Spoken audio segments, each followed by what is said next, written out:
সাম্প্রতিক সময়ে বাংলাদেশের রাজনীতিতে একটি নতুন বিতর্ক শুরু হয়েছে, যার কেন্দ্রবিন্দুতে রয়েছে বিএনপি এবং জামায়াতের রাজনৈতিক সম্পর্ক।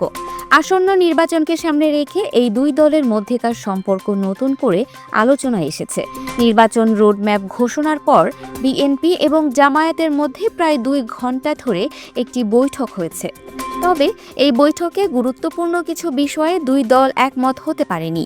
ভবিষ্যতে আর কোনো বৈঠক হবে কিনা তা নিয়েও অনিশ্চয়তা দেখা দিয়েছে। এই পরিস্থিতি থেকে বোঝা যায় যে এই দুটি দলের মধ্যেকার সম্পর্ক এখন খুবই নাজুক অবস্থায় রয়েছে। এই বৈঠকে বিএনপি তাদের 9 দফা সংস্কার থেকে সরে আসার কোনো সুযোগ নেই বলে সাফ জানিয়ে দিয়েছে। বিএনপি নেতা সালাউদ্দিন আহমেদ স্পষ্ট করে বলেছেন যে তারা কেবল নিম্নকক্ষ নয়, উচ্চকক্ষেও পিআর মানবে না। এই অবস্থান বিএনপির দৃঢ়তা এবং তাদের নিজস্ব নীতিতে অটল থাকার ইঙ্গিত দেয়।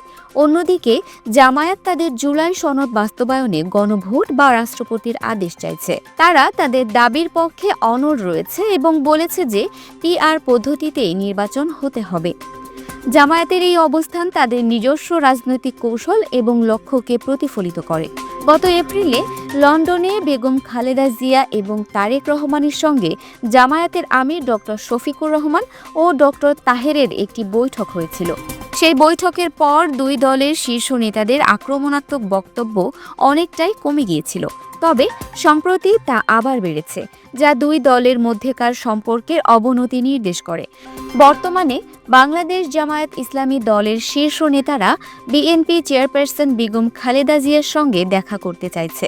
জামায়াত সূত্রে জানা গেছে, তারা খালেদা জিয়াকে দেশের সামগ্রিক পরিস্থিতি সম্পর্কে অবহিত করতে চায়। এটি একটি গুরুত্বপূর্ণ পদক্ষেপ, কারণ এটি জামায়াতের পক্ষ থেকে সম্পর্কের বরফ গলাতে এবং নিজেদের অবস্থান ব্যাখ্যা করতে একটি চেষ্টা। দৈনিক সমকালে প্রকাশিত একটি প্রতিবেদনে এসব তথ্য উঠে এসেছে। এই পরিস্থিতি বাংলাদেশের রাজনৈতিক অঙ্গনে একটি নতুন সংকট তৈরি করেছে। এই দুটি দলের মধ্যেকার এই বিভেদ দেশের গণতন্ত্র এবং স্থিতিশীলতার জন্য একটি বড় চ্যালেঞ্জ। এই বিষয়ে রাজনৈতিক দলগুলোর আরও বেশি আলোচনা ও ঐক্যমতে পৌঁছানো প্রয়োজন, যাতে দেশের রাজনৈতিক পরিস্থিতি স্বাভাবিক অবস্থায় ফিরে আসে এবং জনগণ একটি সুষ্ঠু শান্তিপূর্ণ নির্বাচন দেখতে পায়। Multimedia desk, Dinajpur TV. Dinajpur TV, মানুষের জীবনের কথা বলে।